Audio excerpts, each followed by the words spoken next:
delighted to be here today at this fantastic new facility, our day surgery unit in Prince Philip Hospital.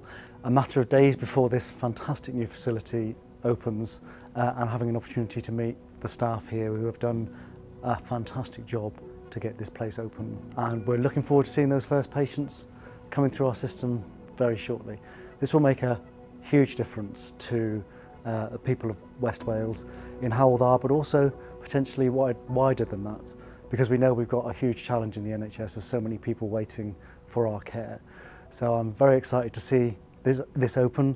I'm very excited to see it get underway, and I'm very optimistic about how it can help us to recover after the last few remarkable years. Hi, my name is Helen Marks. I'm sister in the day surgery unit here in Prince Philip. Back when we experienced the onset of COVID, day surgery services were ceased for a period of time. And at that point in time, there was already a recognition that we'd outgrown the service. So hit by COVID as well, there was an imminent need for expansion of services. In our previous footprint in day surgery, we were limited in terms of the procedures we could deliver in the small space that we had. This provision doubles the capacity between theatres and also makes that environment far more welcoming for patients.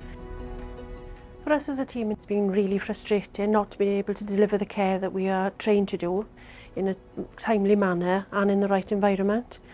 The resources have been very limited.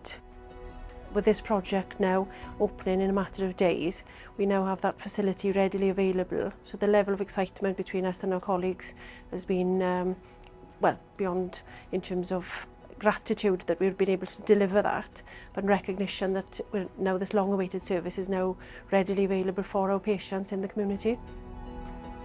This project has been welcomed by all because we are now in a position to open the doors and get the cohort of patients in that we need to treat in a timely manner. It's been a real drive predominantly driven by the Welsh Assembly, Welsh Government and the health boards, recognised as a project that needed to be delivered for the patients in the locality within Huned Llawdriniaeth, but not only that, in a broader circle within Wales.